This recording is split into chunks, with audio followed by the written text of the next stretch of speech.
Olá meu amigo e minha amiga, sejam bem-vindos a mais um vídeo aqui no nosso canal Liga Apologética. Meu nome é Thiago Santana e eu estou aqui para estudar a Bíblia junto com vocês. Amigos, se você ainda não se inscreveu em nosso canal, inscreva-se, clique no sininho para você receber as notificações de vídeos novos, tá certo?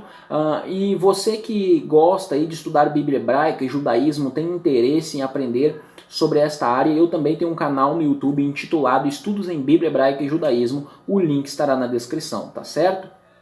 Amigos, no último vídeo que eu fiz sobre Daniel 10:13, falando sobre Miguel ali, eu havia dito que eu iria fazer uma série de vídeos sobre a divindade do anjo do Senhor na Bíblia. Bom, este é o primeiro vídeo de uma série, tá certo? E hoje nós vamos falar sobre Gênesis capítulo 22. A metodologia que foi usada para chegar às conclusões desse artigo é a metodologia exegética, ok? Bom, eu não vou apresentar todos os passos da exegese aqui por questão de tempo, ok? Mas na descrição estará o link do artigo e lá então você vai ter os detalhes técnicos e mais complexos relacionados ao assunto, ok? Aqui eu vou trabalhar aquilo que seria o principal, ok? Então, por questão de tempo, não terei tempo de trabalhar todos os detalhes como eu deveria, tá certo? Mas vamos lá. Bom, amigos, primeiramente, o livro de Gênesis ele é dividido em duas partes. Capítulo 1 a 11 e capítulo de 12 a 50. Capítulo de 1 a 11 nós temos a história primeva e o capítulo de 12 a 50 nós temos a história patriarcal. A história patriarcal está dividida em três partes, o ciclo de Abraão e depois nós temos mais dois ciclos, tá certo? Bom, se você tem interesse de conhecer um pouco mais sobre a estrutura literária do livro de Gênesis, eu vou deixar um link na descrição desse vídeo que é sobre isso no meu canal, tá certo? E também lá tem um vídeo sobre a historicidade das narrativas patriarcais. Bom, o ciclo de Abraão, ele tem uma estrutura que nós chamamos de estrutura de simetria reversa, que é essa estrutura que você vê na tela. Deixe-me apresentar essa estrutura. Essa estrutura de simetria reversa está disposta dessa forma, então. Em A, nós temos genealogia de Tera. Em A, lá embaixo, nós temos genealogia de Naor. Então nós temos no capítulo 11, começando o ciclo de Abraão e terminando no capítulo 22, no finalzinho lá com a genealogia de Naor, tá certo? Se nós formos para a parte B, nós temos promessa de um filho e começo da odisseia espiritual de Abraão. Se você for a B lá embaixo, você tem nascimento de um filho e clímax da odisseia espiritual de Abraão, que é Gênesis 22, o verso que nós iremos estudar hoje. Depois nós temos em si Abraão mente acerca de Sara e Deus protege ela no palácio de um estrangeiro. Se você for C aqui embaixo, a mesma coisa. Abraão mente acerca de Sara e Deus protege ela no palácio de um estrangeiro. Se você for em D, você tem Ló se estabelece em Sodoma. Se você for em D aqui embaixo, você tem Ló foge de Sodoma destruída. Se você for em E, você tem Abraão intercedendo com força militar por Ló. E se você for em E, aí embaixo você tem Abraão intercedendo por Sodoma e por Ló em oração. E então você tem o centro dessa estrutura, que é a aliança, que é FF. Então nós temos primeiro a aliança com Abraão, anúncio de Ismael, e a aliança com Abraão, anúncio com Isaac. Essa estrutura ela é muito importante, essas estruturas elas são muito importantes quando nós fazemos uma análise exegética do texto, tá certo? Essa é uma chamada estrutura de simetria reversa. Por que essas estruturas elas são muito importantes? Bom, amigos, quando nós estudamos, fazemos exegese, uma das partes que nós temos que avaliar é o contexto literário e a estrutura literária de um texto, ok? O Dr. Robert Alter, um grande literato, o maior especialista em literatura bíblica, ele cunhou uma frase que é a seguinte: a forma como algo é dito não é periférica ao que é dito. O que ele quer dizer com isso? Que a forma como o texto está escrito, a estrutura do texto, está intimamente ligada com o seu conteúdo. Ou seja, a forma do texto e o seu conteúdo está intimamente ligado com o seu conteúdo, de tal forma que elas revelam o significado do texto. Então essas estruturas vão nos ajudar bastante a entender o significado do texto aqui, tá certo? Bom, deixe-me avançar. Amigos, então você já viu aí que a nossa estrutura está em BB, tá? Deixe-me delimitar a nossa perícope. A nossa perícope começa no capítulo 22, vai do verso 1 até o verso 19. Nós temos ali a expressão começando no verso 20, no capítulo 22, verso 1, vayeri. Essa expressão e aconteceu, vayeri, esse verbo, nós temos o vav consecutivo mais um verbo imperfeito, ela geralmente acontece para abrir narrativas dentro da sintaxe da língua hebraica e também demonstrando que a narrativa está ligada a algo que veio anteriormente, tá certo? Lá no artigo você vai ter mais detalhes técnicos sobre essa questão sintática para delimitar a perícope. Uma outra, o que finaliza a perícope é o verso 19, dizendo ali que Abraão mudou de local, ok?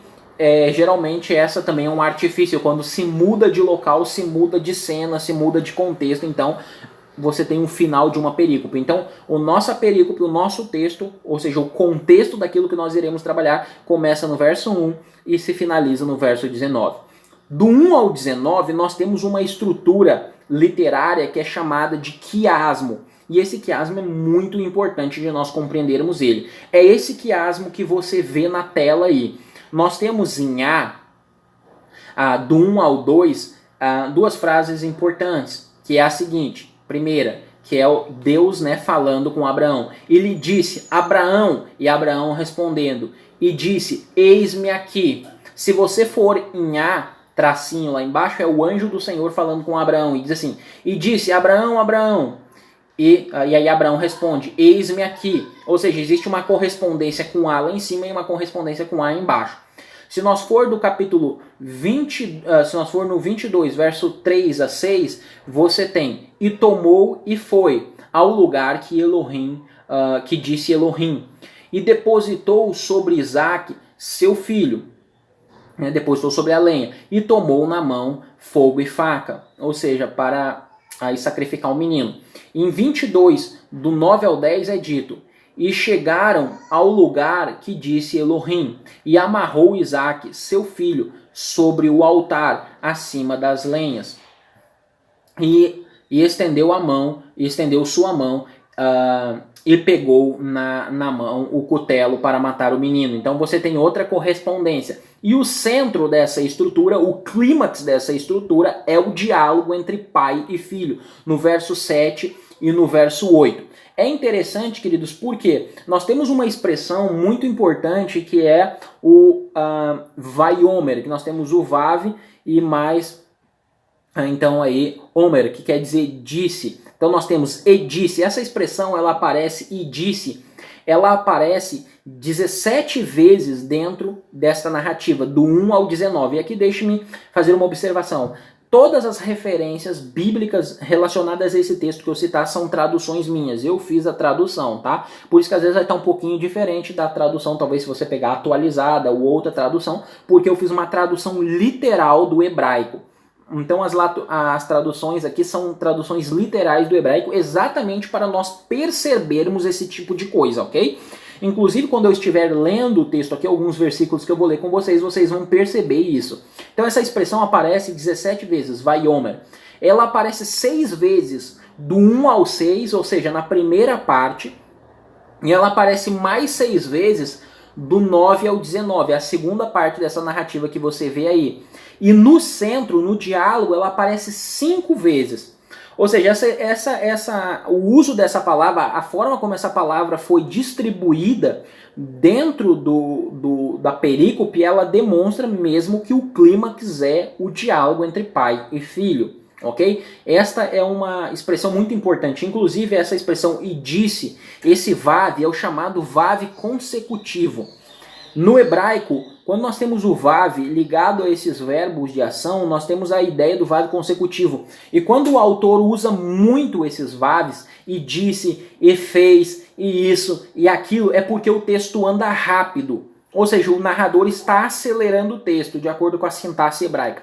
E quando você diminui o ritmo, então o autor não usa o vav, ok? Isso é muito importante. Então vamos dar uma rápida olhada no texto aí do 7 ao 8. Um ponto interessante de nós darmos uma olhada é no verso que aparece aí, que que eu coloquei aí, aonde vai aparecer o seguinte, está aí para você ler, tá certo? Que é quando Deus fala para Abraão, ele chama Abraão para ele tomar o seu filho. Eu vou ler só em português direto, que diz assim, e disse, toma teu filho, teu único, a qual amas, Isaque. É interessante que 3 vezes aparece, como você vê aí na tela, a partícula do objeto direto, et. Aparece et teu filho, et teu único, et Isaque. O texto hebraico ele dá uma ênfase em Isaque. É interessante porque os rabinos eles chegaram a interpretar que Deus põe Abraão à prova exatamente porque parece que Abraão começou a apresentar um amor exacerbado pelo seu filho.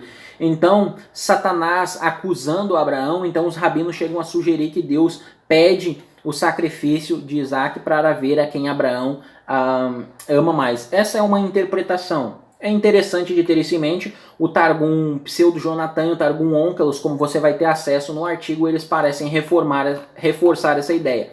E de fato, quando nós vemos o clímax da Akedah, né, do texto como sendo o diálogo, parece que reforça essa ideia. Então você tem o verso 7 aí segmentado, tá certo? E diz assim, e disse Isaque a Abraão, seu pai, e disse, meu pai, e disse, eis aqui meu filho, e disse, onde está o cordeiro para o holocausto? E disse Abraão, Elohim proverá o cordeiro para o holocausto, meu filho. É interessante porque aqui ele usa e disse, e disse, e disse, e disse. Ou seja, você tem o uso do vav consecutivo mais o verbo. E é interessante, como eu falei para vocês, se vocês olharem, aparece 5 vezes exatas aí, vaiomer, a expressão e disse, que é traduzida por e disse em português. Por isso que é importante essa segmentação na exegese, porque ela deixa evidente esse tipo de marca dentro do texto hebraico. Bom, mais detalhes sobre isso você vai ter lá no artigo. Um ponto que eu gostaria de ressaltar aqui é que quando em 8e aí, Abraão diz assim, e disse Abraão, Elohim proverá o cordeiro para si. Aqui é um ponto interessante porque é uma inversão. No hebraico, o verbo vem antes do sujeito. Aqui, o verbo está depois do sujeito, ou seja, está Elohim proverá. Ou seja, Moisés está chamando a atenção para Elohim, ou seja, Moisés está chamando a atenção para o fato que Abraão disse, Elohim proverá, ou seja, ele chama a atenção para quem vai prover, que é Elohim, que é Deus. Ok, amigos? Bom, vamos avançar para o que realmente é o foco do nosso estudo, que é falar sobre o anjo do Senhor. Eu vou fazer uma leitura rápida aqui do texto hebraico, pelo menos até o verso 16 do texto em português, não vou ler o hebraico vai estar no lado de acordo com a segmentação, para que você possa ter uma noção como está no hebraico para nós trabalhar com isso, tá? Essa é a chamada segmentação, toda exegese se faz uma segmentação do texto, ok, amigos? Lembrando que isso daqui é uma tradução literal do texto, então em alguns momentos vai estar um pouquinho diferente daquilo que você viu aí no português na sua Bíblia, porque é uma tradução literal, ok? E vamos lá então, verso 1a, diz assim, e aconteceu, depois dessas coisas, Elohim provou Abraão, ele disse, e disse, eis-me aqui, verso 2, e disse, toma teu filho, teu único filho, que tu amas, Isaque, e leva contigo à terra de Moriá, e oferece ali em holocausto, sobre um dos montes que eu te mostrarei. Verso agora 3.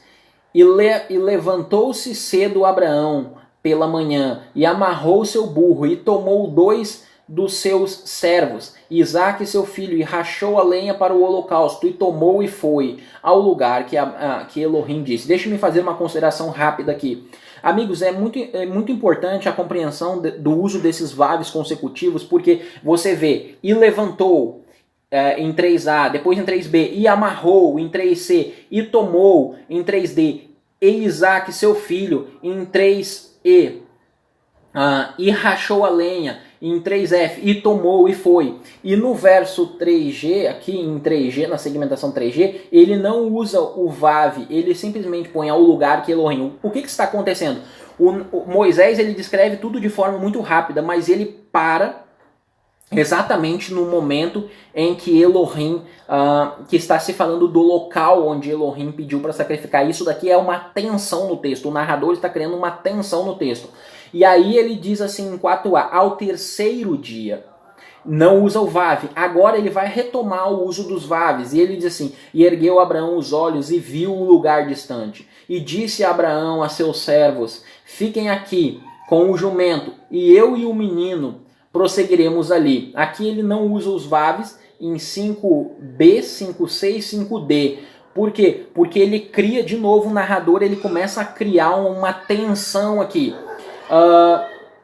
E aí nós temos 5e, então, continuando. E adoraremos e voltaremos para vós. E nós continuemos aqui em 6a. E tomou Abraão a lenha do holocausto. E ele continua, e depositou sobre Isaque seu filho, e tomou em mão faca e fogo, e os dois foram juntamente. É interessante porque aqui, de novo, ele retoma o uso dos Vavs só em 6e ele não usa. Por quê? Ele está criando uma tensão. Se nós olhar o 7, ele explora bem os Vavs. De novo, ele descreve tudo de uma forma muito rápida. E disse Isaque a seu pai, e disse meu pai, e disse, eis-me aqui, meu filho, e diz, eis o fogo, e onde está o cordeiro para o holocausto? Verso 8. E disse, Elohim proverá o cordeiro para si, meu filho. Veja que em 8b ele não usa essa expressão e, o Vav consecutivo, porque, de novo, ele traz o foco e chama a atenção para o fato de que Deus proveria o cordeiro. E ele continua usando os Vavs agora na sequência em 8c, e ele diz, e os dois foram juntamente e chegaram ao lugar que disse Elohim, edificou ali Abraão o altar e pôs em ordem as lenhas e amarrou Isaque seu filho e colocou sobre o altar acima da lenha. Continuemos. E estabeleceu Abraão e estendeu Abraão sua mão e pegou na mão o cutelo para matar seu filho. E chamou ele o anjo do Senhor do céu e disse, Abraão, e disse, eis-me aqui. Verso 12. E disse, não estendas a mão sobre o menino, e não faças-lhe algo, porque agora sei que tu temes, Elohim tu, uma tradução literal. Continuando, e não reteve teu filho, teu único de mim. Verso 13, e levantou Abraão os olhos e viu, e eis o cordeiro atrás preso no arbusto pelos chifres. E foi Abraão e tomou o cordeiro e ofereceu como holocausto ao invés do seu filho. Veja que o único aqui onde não usa o Vav é em 13c, exatamente para chamar a atenção para o fato de o cordeiro estar preso. Deus proveu o cordeiro e o cordeiro apareceu ali preso. 14. E chamou Abraão este lugar Yahweh proverá, o qual se chama até hoje no monte Yahweh proverá. Verso 15. E chamou o anjo do Senhor a Abraão pela segunda vez do céu e disse, em mim eu jurei, diz Yahweh, porquanto fizeste esta coisa e não negaste teu filho, teu único, certamente te abençoarei. E ele continua falando, né? Amigos, vamos agora para a análise disso, tá? Vamos para a análise disso. Lá você vai poder no artigo ler o texto na íntegra e ver aí as considerações aí, maiores detalhes. Bom, vamos. Existe dois diálogos entre Abraão e o anjo. Um vai do 11 até o 12 e o outro vai do 15 ao 16. São dois diálogos que têm início. Bom, vamos ler o primeiro, do 11 ao 12, e vamos analisar esse diálogo. Diz assim então, de acordo com o texto aí como está segmentado, e chamou ele o anjo de Yahweh do céu, e disse, Abraão, Abraão, e disse, eis-me aqui, e disse, não estendas a tua mão sobre o menino, e não faças-lhe algo, porque agora sei que temes Elohim tu, não reteve teu filho, teu único de mim. Veja que aqui o anjo chama Abraão do céu e ele diz assim: agora eu sei que tu temes a Deus, a Elohim, porque tu não negou o teu filho de mim. Veja, ele claramente aqui, o anjo se identifica com Elohim. Se nós formos ao verso 1, vocês vão ver lá quem é que pediu o filho para Abraão. Vamos, Gênesis 22, verso 1, diz assim: depois destas coisas, pôs Deus a Abraão à prova e lhe disse a Abraão, este respondeu, eis-me aqui. Veja que quem põe Abraão à prova é Deus. Aqui, que seria Elohim. Aqui o anjo se identifica com Elohim e ele diz assim: Abraão, agora eu sei que tu temes a mim, tá? E isso é muito importante. Você, no finalzinho desse vídeo, eu vou dizer por que essa identificação dele com Elohim é tão importante. É claro que você já pode perceber que isso implica em divindade, mas tem um fator que reforça mais ainda essa ideia. No segundo diálogo, nós temos do 15 ao 16, como você acompanha aí, diz assim: e chamou o anjo de Yahvé a Abraão pela segunda vez do céu e lhe disse: em mim eu jurei, diz Yahvé, porque fizeste estas coisas e não negaste teu filho, teu único. Veja que aqui o anjo se identifica agora com Yahvé. Ele diz assim: jurei em mim, diz Yahvé. O anjo aqui se identifica como sendo o próprio Yahvé. Se por outro lado ele se identificou na primeira fala como sendo Elohim, agora ele se identifica como sendo o próprio Yahvé. Queridos, isso é muito importante. Por quê? Porque dentro da mentalidade hebraica, um nome revela o caráter e a natureza. Dentro do contexto do Antigo Oriente Próximo, nomes revelam caráter e natureza. Ou seja, o fato do anjo do Senhor se identificar tanto com o título Elohim quanto o nome Yahvé, que são ambos nomes dados a Deus, inclusive no artigo, na minha análise lexicossemântica, ali eu cito isso e trabalho com bastante carinho e bem detalhado, você vai poder ler. O fato dele se identificar com esses dois títulos implica que ele tem a mesma natureza de Yahvé, ok? Nomes na Bíblia hebraica, eles são muito importantes. Diferente do português, que nós damos nome porque gostamos das coisas. Não, para os hebreus, dentro da mentalidade hebraica, o nome está intrinsecamente ligado com a natureza, ok?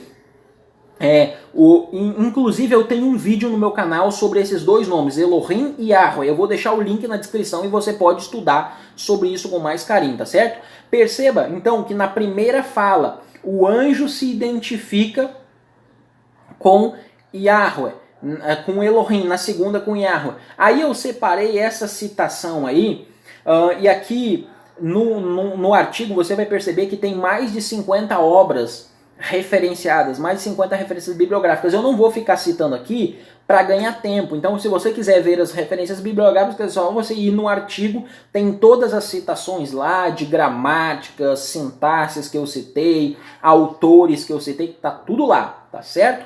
Então, essa parte aí, então, eu gostaria de ler com vocês, que eu escrevi assim, abre aspas. Em 16a, há uma declaração significativa do anjo de Yahvé, e disse, em mim eu jurei, diz Yahvé. A preposição be, mais o sufixo da primeira pessoa, que é o iod aí, né, que é o hirik iod, que é traduzido por mim, literalmente significam em mim, ou seja, o anjo de Yahvé se identifica claramente como Yahvé. Ele jura por si mesmo. Victor Hamilton acertadamente destaca que este é o primeiro e único juramento divino nas histórias patriarcais, embora seja frequentemente repetido. E aí continua aí os versos bíblicos onde ele aparece e repete. O precedente em mim, que dá ao juramento uma solenidade de peso especial, e eu cito os versos, nos registros de juramento da Bíblia hebraica, comumente os homens juram pela divindade. E Yahvé, por não ter ninguém maior do que ele, jura por si mesmo. Aí tem esse teólogo batista, eu cito ele aqui quando ele diz assim: Quando Deus falava, era impensável que sua palavra não se cumprisse. Ficava implícito que ele havia jurado por si mesmo em todas as promessas e aliança com seu povo. Esse não era o caso dos homens comuns, para os quais o acréscimo de uma maldição com um apelo à divindade era uma parte essencial no juramento. Ou seja, basicamente o anjo de Yahweh, ele jura por si mesmo, porque ele é divino, ok? Bom, vamos ao próximo, 17, o verso 17. Como você acompanha aí de acordo com a segmentação, certamente te abençoarei e engrandecerei sobre modo tua semente, como as estrelas do céu, e como a areia sobre a praia do mar, e herdará tua semente a porta de teus inimigos. Bom, amigos, o verbo aqui abençoar, que vem de ravá, ele aparece apenas 5 vezes no refil. E essas 5 vezes eu cito aí no artigo, você vai poder ler. Ele aparece 5 vezes no refil, como está nesse texto. Nessas 5 vezes ele é atribuído sempre a Yahweh, exceto em uma vez que ele não aparece nesse sentido, que é Gênesis 34, verso 4. Ou seja, as 5 vezes que ele aparece no livro de Gênesis atribuído, no refil ele aparece atribuído para Yahweh. Ou seja, essa questão de engrandecer alguém, tornar alguém grande, é característica de Yahweh. Ou seja, automaticamente, quando o anjo do Senhor promete a Abraão, eu te engrandecerei, ele está se portando como o próprio Deus. Na sequência, no verso 18, ele diz assim: e serão abençoadas todas as nações, por consequência que ouviste minha voz. Ou seja, o anjo do Senhor diz que por causa de Abraão serão abençoadas todas as nações, porque ele ouviu a voz. Amigos, mais uma vez, quem é que pediu o sacrifício? No verso 1 foi Deus, e agora o anjo do Senhor está dizendo assim: você vai ser as nações vão ser abençoadas.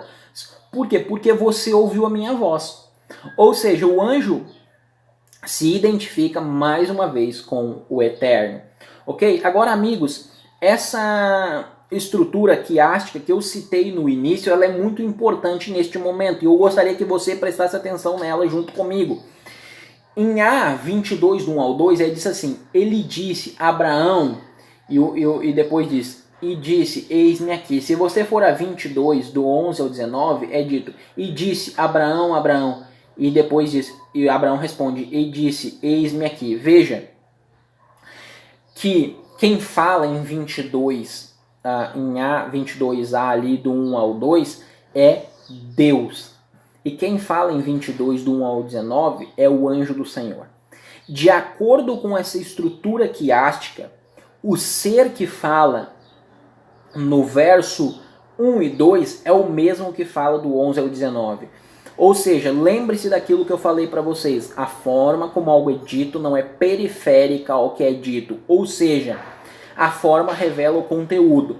A estrutura literária do texto revela que o anjo do Senhor, ele é o mesmo Senhor. Ou seja, ao mesmo tempo que ele é diferente, ele também é o mesmo, ele possui a mesma natureza.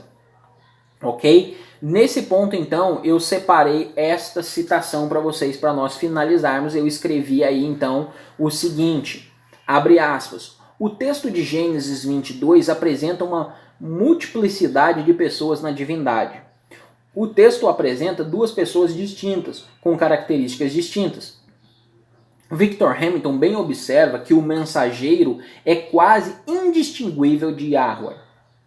Isto não acontece só em Gênesis 22, eu cito outros versos onde acontece. Adam Clarke e Jeske salientam que o anjo de Yahweh seria o Filho de Deus pré-encarnado, ou seja, Jesus pré-encarnado.